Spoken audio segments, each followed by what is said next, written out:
Alors j'ai pris des documents à la Bibliothèque nationale à Paris, des témoignages des conquérants de l'époque, des conquérants français.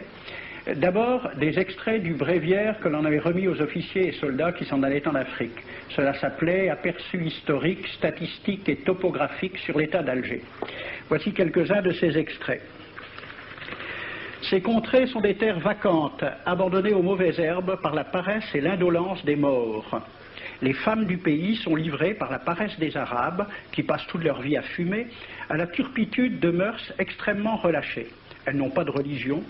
Beaucoup doutent qu'elles aient une âme immortelle et croient qu'elles ne sont faites que pour la reproduction. Le climat aidant, les femmes sont nécessairement disposées au plaisir. Alors, allez-y, des terres vacantes et des femmes consentantes qui n'attendent que les soldats français. Et puis, à côté, j'ai vu d'autres documents qui marquent l'étonnement des officiers français qui débarquaient en Afrique. C'est Campagne d'Afrique en 1830 par un officier du corps expéditionnaire.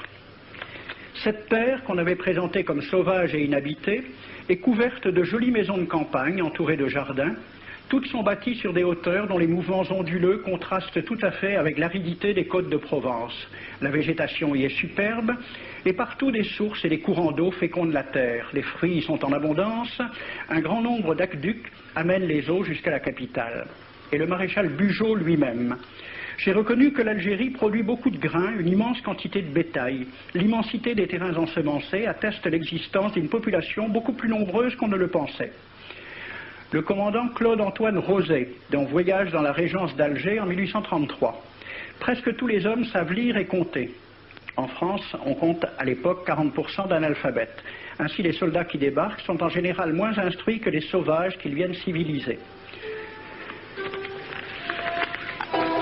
Le ministre de la guerre de l'époque, il s'appelait Girard.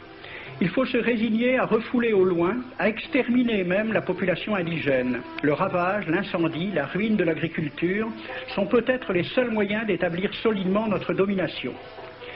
Savary, duc de Rovigo, apportez des têtes, bouchez les conduites d'eau avec la tête du premier bédouin que vous rencontrerez, au nom bien sûr de la civilisation. Christian, dans l'Afrique française, un détachement de l'armée parti d'Alger surprend la tribu désarmée des Olifias et massacre sur le champ tous les hommes, femmes, enfants, sans distinction. On parlera de 12 000 morts. Les troupeaux raflés aux Olifias seront vendus au consul du Danemark. Quant au reste du butin, il fut exposé au marché de Babazoun.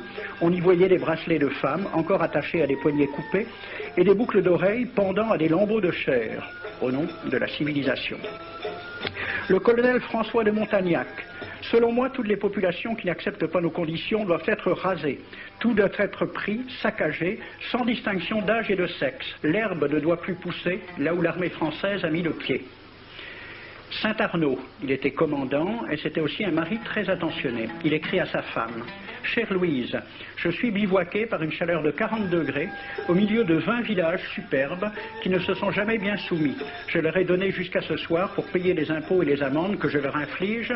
S'ils ne s'exécutent pas, j'enverrai 3 colonnes brûler tout. » En juin 1845, la tribu des Ouled Riha, chassée de ses douars par les détachements incendiaires du colonel Pélissier, se réfugie dans des grottes de montagne. Ordre du maréchal Bugeaud. Si ces gredins se retirent dans leurs cavernes, imitez Cavaignac aux Béha, fumez-les à outrance comme des renards. Voici le récit d'un témoin, français bien sûr. Voir au milieu de la nuit, à la faveur de la lune, un corps de troupes françaises occupé à entretenir un feu infernal. Entendre les sourds gémissements des hommes, des femmes, des enfants et des animaux, le craquement des rochers calcinés s'écroulant. Le matin, quand on chercha à dégager l'entrée des cavernes, gisaient des bœufs, des ânes, des moutons. Parmi les animaux, entassés sous eux, on trouvait des hommes, des femmes, des enfants. J'ai vu un homme mort, le genou à terre, la main crispée sur la corne d'un bœuf. Devant lui était une femme tenant son enfant dans ses bras. Cet homme avait été asphyxié au moment où il cherchait à préserver sa famille de la rage de cet animal. On a compté 760 cadavres. Le 8 mai 1845, Saint-Arnaud découvre 500 Algériens qui s'abritent dans une grotte entre Ténès et Mostaganem. Saint-Arnaud ordonne à ses soldats de les emmurer vivants. Il écrit « Je fais boucher hermétiquement toutes les issues et je fais un vaste cimetière. La terre couvrira à jamais les cadavres de ces fanatiques. » C'est à peu près ce qu'ont dit les Allemands en massacrant le village d'Oradour-sur-Glane. Montagnac, toujours lui, le colonel. Voilà comment il faut faire la guerre aux Arabes. Tuer tous les hommes jusqu'à l'âge de 15 ans. Prendre toutes les femmes et les enfants. Vous me demandez ce que nous faisons des femmes que nous prenons? On en garde quelques-unes comme otages. Les autres sont échangées contre des chevaux et le reste est vendu à l'enchère comme bête de somme. Toujours au nom de la civilisation. Nous rapportons un plein baril d'oreilles récolté paire à paire sur les prisonniers. Il contient même celle d'un de nos 58 gendarmes morts de maladie. 2 pièces de 100 sous ne sont pas à dédaigner. Le maréchal Soult, ministre de la guerre, répondant à des questions à la Chambre des députés. En Europe, un tel acte serait horrible et détestable. En Afrique, c'est la guerre même. C'est la guerre même, c'est du moins ce que dit le ministre français, mais en face, voici un décret pris par l'émir des Arabes, l'émir Abdelkader. Tout Arabe qui amènera vivant un soldat français recevra pour récompense la somme de 8 douros.